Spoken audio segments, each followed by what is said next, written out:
guard had just grabbed my arm when I realized the Thornfield family had made the biggest mistake of their corporate lives. I'm Gary Winchester, 47 years old, and I've been doing financial audits for Apex Capital Holdings for the past 15 years.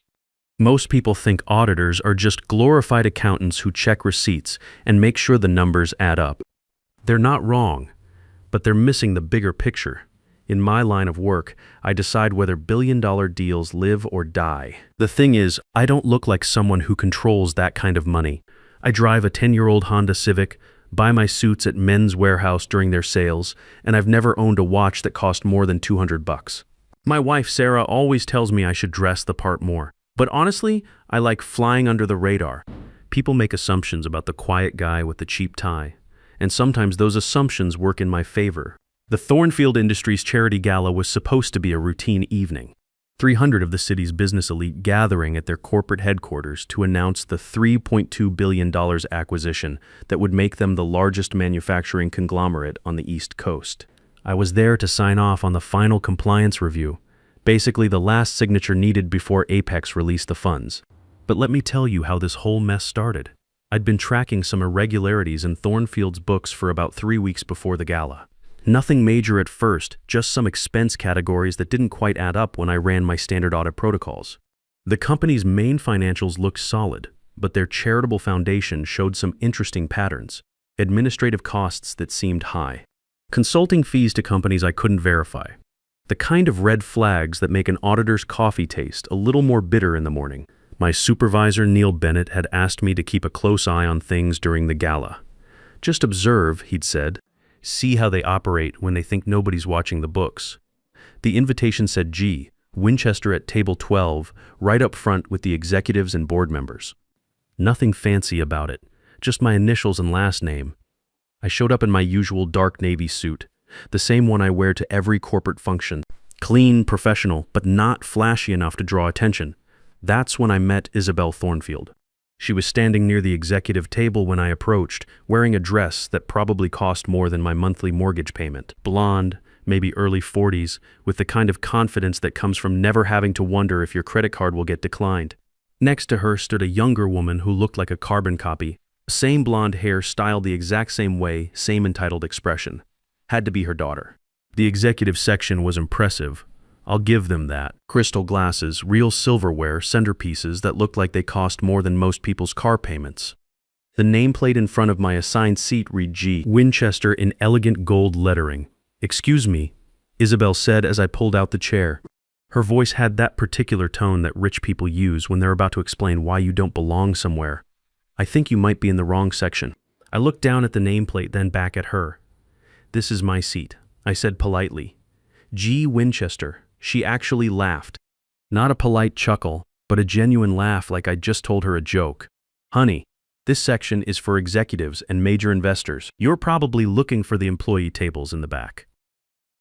Now, I've been doing this job long enough to know that assumptions get made. People see a guy who shops at Target and assume he's not important. They hear auditor and think bean counter. They look at my 15-year-old briefcase and figure I'm nobody special. The daughter, I found out later her name was Stephanie, decided to join the conversation. "Mom's right," she said with that particular smugness that comes from being 24 and never having worked a real job. "This is the VIP section. Maybe you should check with catering about where staff members are supposed to sit." I felt that familiar tightness in my chest that I always get when people treat me like I'm invisible. It's the same feeling I had 20 years ago when my dad lost his factory job and we had to deal with bank officers who talked to him like he was stupid. The same feeling I swore I'd never let anyone make me feel again. But here's what Isabel and Stephanie didn't know. Every major acquisition deal includes what we call behavior standards in the fine print. It's usually buried somewhere around page 200, right between the environmental liability section and the pension obligations. Most executives never read it, because they assume it doesn't apply to them. But it's there for exactly this kind of situation. "I think there's been a misunderstanding," I said, keeping my voice steady. "I'm Gary Winchester from Apex Capital Holdings. I'm here for the acquisition signing." Isabel's expression didn't change. If anything, she looked more annoyed, like I was wasting her time with irrelevant information. "Listen," she said, her voice taking on that patient tone people use with children and idiots. "I don't care what company you think you work for. This table is reserved for people who actually matter to this deal. That's when she did something that changed everything. She turned toward the security station near the entrance and raised her hand, making that little come here gesture that powerful people use when they want someone removed from their sight. Two security guards in black suits started walking toward our table. The kind of guys who probably played college football before taking jobs protecting rich people from uncomfortable situations. I recognized the type: professional, polite, but with hands that could make problems disappear quietly. "Ma'am?" The taller one asked when he reached us. "This gentleman seems confused about where he should be sitting," Isabel said with that sweet smile people use when they're about to ruin someone's evening. "Could you help him find the appropriate table?" I felt the guard's hand land on my shoulder, firm but not rough. Yet, that's when something clicked in my head, not anger, exactly, but a kind of cold clarity that comes from knowing you're about to watch someone destroy themselves on camera. Because here's what made this whole situation particularly interesting. The gala was being live streamed. Thornfield had set up cameras throughout the ballroom to broadcast the acquisition announcement to investors, partners, and media outlets across 3 time zones. Every word of our conversation was being recorded and transmitted to thousands of viewers, including several regulatory agencies that monitor major acquisitions. "Let him go," the voice came from behind us, sharp, professional, with the tone of someone who's used to being obeyed immediately. I turned to see Howard Brennan, Thornfield's head of investor relations, walking quickly toward our table. Behind him was Rachel Whitmore, their general counsel. Neither of them looked like people who had just witnessed a minor seating dispute. They looked like people who had just realized something very expensive was happening in front of cameras. Howard was sweating despite the air conditioning, and Rachel had that pale expression lawyers get when they see a lawsuit forming in real time. "Mr. Winchester," Howard said, slightly out of breath, "I apologize for any confusion here." Isabel frowned, clearly annoyed that her authority was being questioned. "Howard, this man is sitting at the wrong table. We're just helping him find where he belongs." "No," Howard cut her off, and his voice carried the kind of authority that comes from knowing exactly how much money is at stake. "Mrs. Thornfield, this is Gary Winchester. He's the senior financial auditor from Apex Capital Holdings." I watched as the words slowly penetrated Isabel's consciousness. Her confident smile flickered for just a moment. "He's the final signatory for the acquisition," Howard continued, his voice getting louder as panic set in. "Without his approval, the $3.2 billion deal doesn't happen." The security guard's hand dropped from my shoulder like he'd touched something radioactive.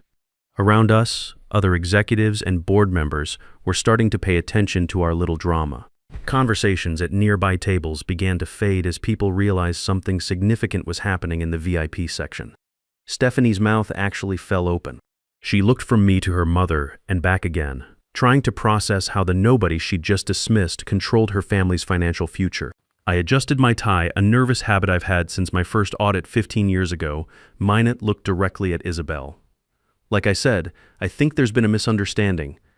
That's when William Thornfield, the CEO and Isabel's husband, appeared at our table. He'd been working the room, shaking hands with potential investors and board members from other companies. But one look at the faces around our table told him the evening had taken an unexpected turn. "What's going on here?" he asked, his voice tight with the kind of control that comes from years of managing corporate crises. Nobody answered immediately. The silence stretched long enough for the live-stream cameras to capture every uncomfortable second. I could practically hear the social media posts being typed by people watching from home. Finally, Howard spoke up, his voice carrying across the immediate area. "Sir, there was a seating issue. Mrs. Thornfield thought Mr. Winchester was sitting in the wrong place." William's face went from confused to pale in about 2 seconds. He understood the implications immediately. His wife had just publicly humiliated the one person who could kill the biggest deal in his company's 50-year history. And it had happened on camera, in front of hundreds of witnesses and thousands of online viewers. "Mr. Winchester," Williams said carefully, like he was defusing a bomb, "I'm sure this was just a simple misunderstanding." I nodded slowly, but I could feel that cold anger building in my chest. Not the hot, explosive kind that makes you do stupid things, but the calculated kind that makes you very dangerous to the right people. "Understanding is important in business relationships," I said, my voice calm but loud enough for the nearby microphones to pick up, "especially when those relationships involve trust and mutual respect." Rachel Whitmore stepped forward, her legal instincts screaming warnings. "Perhaps we should move to a private conference room to discuss any concerns."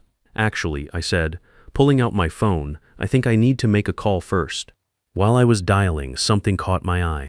Isabel had been carrying a leather portfolio, and when she set it down during the confrontation, some papers had slipped out. Being an auditor, I have this automatic reflex to notice financial documents, especially when they're sitting right there in front of me. What I saw made my evening much more interesting. Foundation expense reports. Thornfield Family Foundation, their charitable arm that organized this gala. The numbers that had been bugging me for 3 weeks were right there in black and white. Administrative costs showing $2.3 million over the past year. But I'd already done the math on their actual administrative expenses, and they couldn't account for more than $400,000. That left $109 million unaccounted for. My call connected to Neil Bennett back at Apex Capital. Neil, it's Gary. We have a situation at the Thornfield Gala. I kept my voice low but clear enough for Howard and Rachel to hear every word.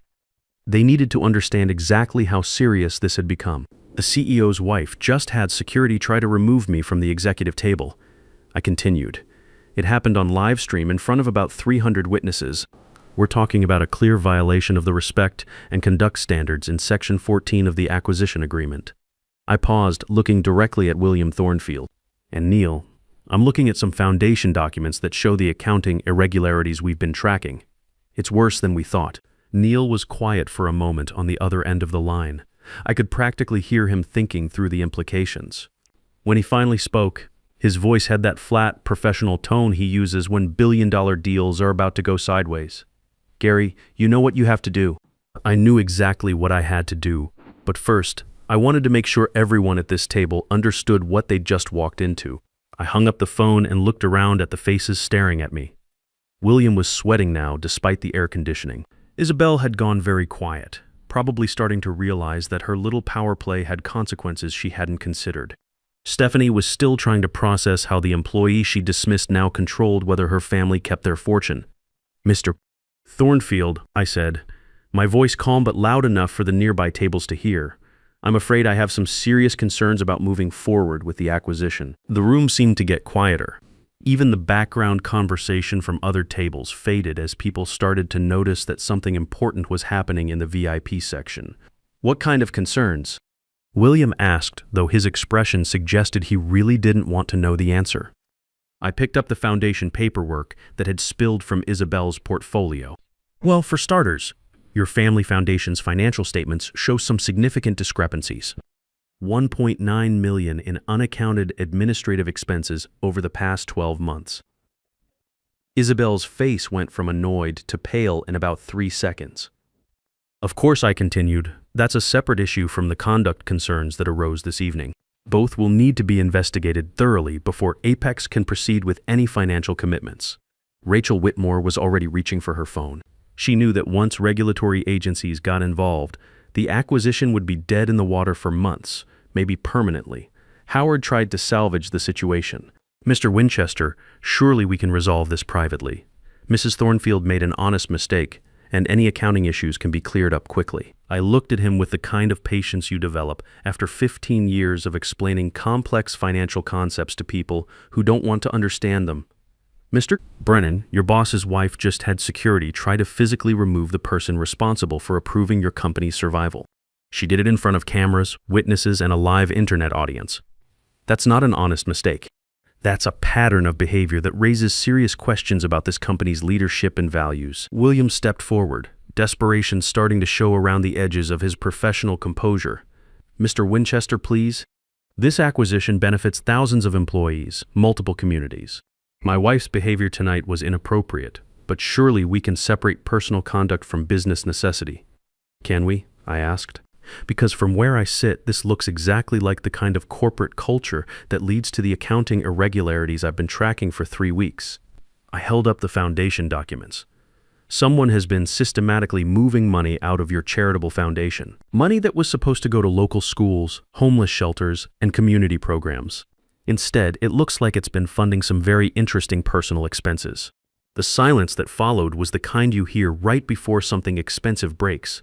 Isabel finally spoke, her voice smaller than it had been all evening. You don't understand. Those expenses were legitimate business costs, $50,000 for consulting services, from a company that doesn't seem to exist.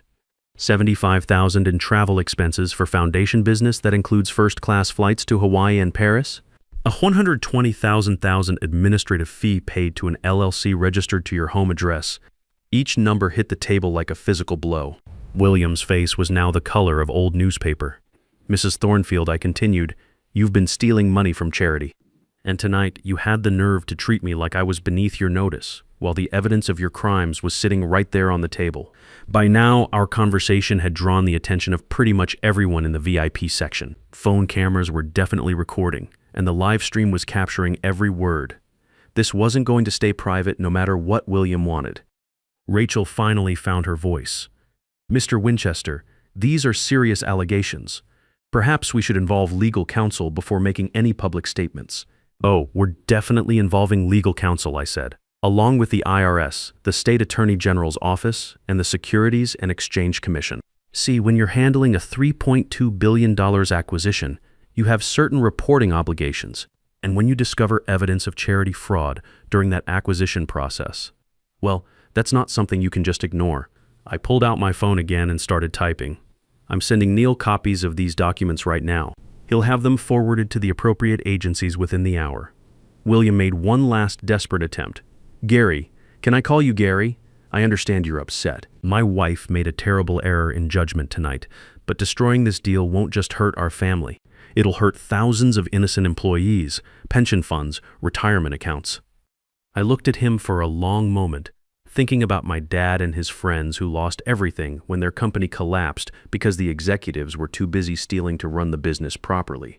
Mr. Thornfield, you're asking me to approve a $3.2 billion investment in a company where the CEO's wife steals from charity and treats audit professionals like servants. Where do you think this ends? What happens when she decides the pension fund has too much money sitting around? What happens when she thinks employee healthcare costs are cutting into her vacation budget? I stood up and straightened my cheap suit jacket. The answer is no. The acquisition is terminated, effective immediately. Apex Capital will be withdrawing all offers and notifying the appropriate regulatory agencies about what we've discovered tonight. The effect was immediate and devastating. Around the ballroom, phones started buzzing as news of the deal's collapse began spreading through financial networks. Stock prices would be plummeting within minutes. The company's credit lines would probably be frozen by morning. But I wasn't finished yet. Mrs. Thornfield, I said, looking directly at Isabel, you might want to contact a criminal defense attorney. The IRS takes charity fraud very seriously. So does the Justice Department. I picked up my briefcase and headed for the exit, leaving behind a table full of people who were just beginning to understand how much their evening of arrogance was going to cost them. The next 72 hours were a masterclass in how quickly corporate empires can collapse when the foundation is rotten. By the time I got home that night, Sarah was already in bed reading. She looked up when I came in and could tell immediately that something significant had happened. How was the gala? She asked. Well, I said, loosening my tie. I think I just cost someone $322 billion and probably sent a few people to prison. She put down her book. After 22 years of marriage, she knows when I'm not joking. I told her the whole story over coffee the next morning. About Isabel's arrogance, the security guards, the foundation documents, about how people assume that power comes from fancy clothes and expensive cars, when real power comes from being the person who controls whether the money flows or stops. Good, Sarah said when I finished. Some people need to learn that lesson the hard way. The financial markets opened that Monday with Thornfield Industries down 47% before trading was suspended. The SEC announced a formal investigation into the company's charitable foundation. The IRS opened their own probe. The Justice Department's white-collar crime unit issued a statement saying they were reviewing the matter. By Wednesday, Isabel was in handcuffs. The FBI arrested her at her country club during her weekly tennis game. Turns out the $1.9 million she'd stolen from the foundation was just the beginning. Federal investigators found evidence of wire fraud, tax evasion, and money laundering going back 5 years. She'd been using charity funds to pay for luxury vacations, jewelry, a condo in Miami, and even plastic surgery. Stephanie lost her marketing director position when the board discovered she'd been helping her mother hide the transactions. The company's internal investigation found emails where she'd discussed moving money between accounts and creating fake invoices for services that were never performed. William tried to distance himself from the scandal, But it was too late. The board forced him to resign, and he filed for divorce, hoping to protect whatever assets he could salvage. It didn't work. The company filed for bankruptcy within 8 months. The really satisfying part came 6 months later when I read about Isabel's sentencing hearing. The judge gave her 7 years in federal prison and ordered her to pay back every penny she'd stolen, plus penalties and interest. During the hearing, several charity recipients testified about programs that had been cut because of her theft. A homeless shelter had to close its doors.